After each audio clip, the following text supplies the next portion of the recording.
Bonjour à tous et bienvenue dans cette nouvelle émission de l'International portée par l'APEX où nous mettons en avant l'ensemble des membres de notre association. Aujourd'hui, nous avons la chance de recevoir Delphine Chouin, présidente du syndicat des transitaires et surtout membre émérite et imminent de notre conseil d'administration. Donc Delphine, d'abord, merci en tant que président d'avoir accepté d'être membre du conseil d'administration. On en est très fiers et puis c'est très important pour nous d'avoir le syndicat au sein de notre conseil d'administration.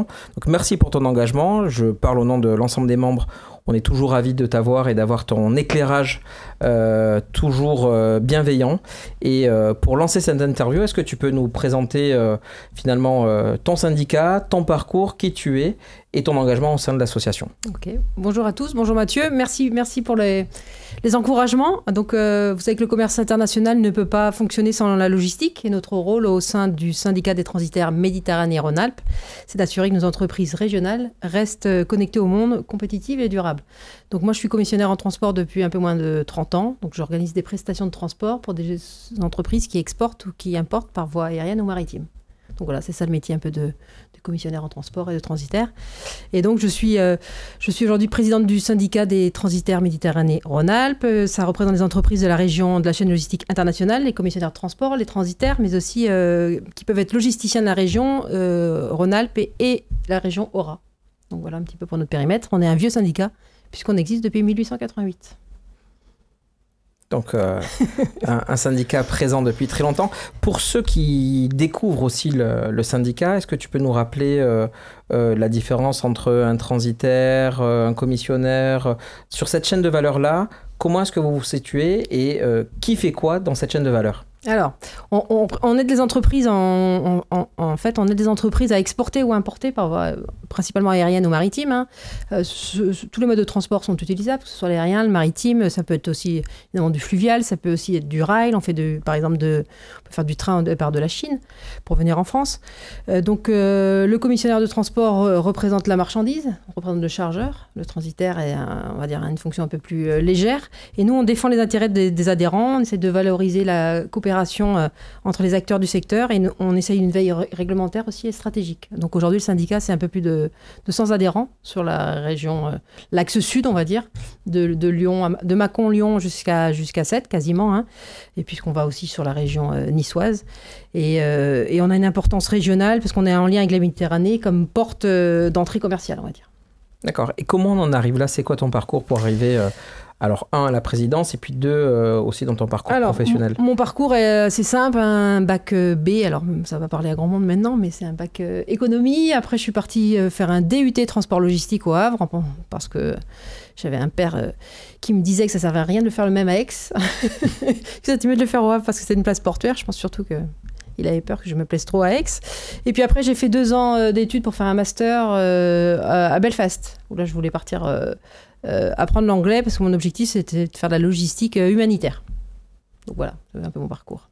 Et puis après, évidemment, j'ai fait différentes entreprises, en commençant d'abord en faisant un petit peu des opérations, puis après, très rapidement, du commerce. Et puis après, j'ai eu différentes fonctions. J'ai fait de l'animation d'équipe sur le territoire chinois. J'ai vendu des prestations, évidemment, aérien-maritime, mais j'ai fait aussi de l'animation d'équipe pour vendre l'import maritime sur le territoire français. Et puis après, depuis 13 ans, là, je suis dans une entreprise qui s'appelle Airport, où j'ai eu une fonction pendant 12 ans de responsable d'agence, où là aussi, j'ai aussi fait du commerce et je m'occupe aussi des achats sur les achats de fret, parce qu'il faut acheter des espaces dans les bateaux, donc c'est aussi une de mes fonctions. Et voilà, donc mon entreprise est un petit peu en train d'évoluer parce qu'on a été racheté par un très grand groupe mondial qui s'appelle Dubai Port, qui est une entreprise aujourd'hui de 125 000 personnes, donc on passe une autre étape dans ma carrière. Bon, donc on reviendra et on réinvitera Delphine pour son expérience professionnelle et qui nous expliquera du coup comment travailler avec une entreprise de Dubaï, puisque c'est, je vous le rappelle, un des prochains Expand Your Business en début 2026 qui portera sur toute cette zone Dubaï, Émirats, Qatar. Donc évidemment qu'on réinvitera notre chère Delphine. Alors Delphine, aujourd'hui, on est là pour le syndicat. C'est quoi aujourd'hui les enjeux? Parce que le nom a changé il y a un an et demi désormais. On est passé de Méditerranée à Méditerranée-Rhône-Alpes. Oui. Quels sont les enjeux pour le syndicat aujourd'hui? Est-ce que c'est développement de cet axe-là? Est-ce que la Méditerranée en tant que telle a bougé? a changé? Est-ce que les transporteurs ont changé aussi dans leur cycle? On aimerait avoir ton retour là-dessus. Ok. Bon, là, alors logistique aujourd'hui, elle change beaucoup. Pourquoi? Parce que nous, dès qu'il y a un événement géopolitique, on est très impacté. Donc, ça paraît tout bête, mais quand il y a un porte-container qui se met au travers d'un canal, ce qu'on n'avait pas imaginé, forcément, c'est une interaction. Aujourd'hui, on est très embêtés parce qu'on a du pirate un peu partout dans le monde, principalement aujourd'hui sur la Corne de l'Afrique, avec les Houthis, mais qui peuvent attaquer, mais qui attaquent aussi, qui ont d'autres moyens que ce qu'on a connu au début, qui étaient simplement des drones ou des attaques, on va dire, un peu plus simples. Aujourd'hui, ils sont équipés avec des missiles. Vous avez entendu dire qu'il y a eu une attaque aussi sur le Qatar la semaine dernière. Donc voilà, ils sont capables d'attaquer différents points de cette zone géographique aujourd'hui qui est très compliquée. Donc nous, on va dire tous les ans, il y a un événement. Si je reprends un peu l'historique, je vous ai parlé du bateau qui s'était mis en travers. L'année d'après, on a eu la guerre en Ukraine. Là, on s'est dit, c'est pas bien grave, on n'est pas très impacté parce qu'on fait du grand export. Si, finalement, on est impacté parce que du jour au lendemain, vous n'avez plus de solution pour faire partir votre marchandise parce que vous travaillez au départ de Chine et qu'aujourd'hui, les charters, c'est soit des charters chinois, soit des charters russes. Le lendemain, vous apprenez que les charters russes, vous ne pouvez plus travailler avec. Donc, ça réduit la demande. Forcément, les prix explosent. Et tout ça, ça a des inductions sur nos entreprises. Donc, aujourd'hui, la difficulté qu'on peut avoir, c'est que quelque part, qu'est-ce que c'est un transitaire? C'est une agence de voyage de la palette. Donc nous, notre objectif, c'est de faire voyager vos marchandises pour que vous développiez vos business à l'international. Donc le rôle du transitaire est primordial dans la géopolitique.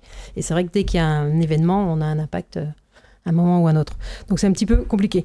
Aujourd'hui, nous, on a des enjeux internationaux, puisqu'aujourd'hui, on a une concurrence portuaire qui est quand même très importante, avec des équilibres entre les ports français et les ports italiens ou espagnols, par exemple. Et puis, on a une réglementation européenne aussi qui est assez lourde en termes de douane, d'émissions carbone. Et puis, comme je vous l'expliquais, des relations internationales qui sont difficiles avec une instabilité géopolitique qui affecte les flux, que ce soit la mer Rouge, les États-Unis, les tensions douanières. Mais je ne vais pas m'étendre sur le sujet parce que je crois que l'APEX communique déjà très très bien sur tous ces points à ses adhérents. Oui, et puis on a essayé de faire attention aussi, comme on dit. Maintenant, on va mettre un disclaimer sur ce que l'on dit en fonction des jours. La vérité d'un jour n'est pas celle du lendemain, donc il faudra qu'on continue à donner de l'information et puis on profite de tes informations, puisque l'enjeu du syndicat et de l'APEX, c'est de toujours donner un maximum d'informations à l'ensemble de leurs membres.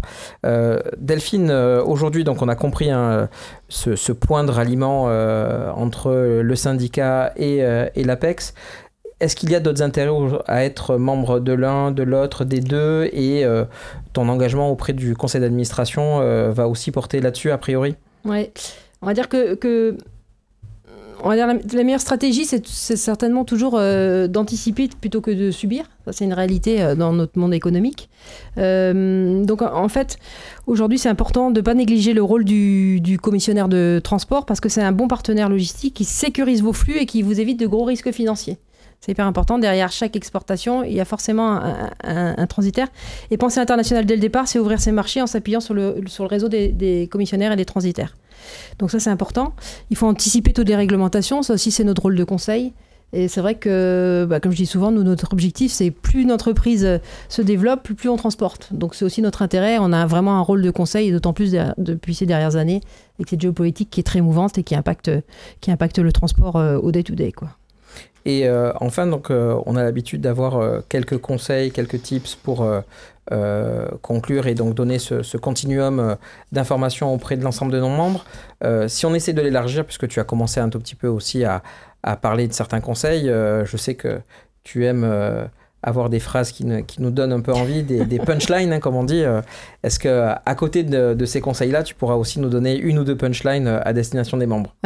Bon, je ne sais pas, un bon partenaire logistique, c'est comme une bonne assurance. Ça évite les mauvaises surprises, on va dire. Donc ça, c'est hyper important de vous faire accompagner, de trouver le bon prestataire qui va répondre à vos questions.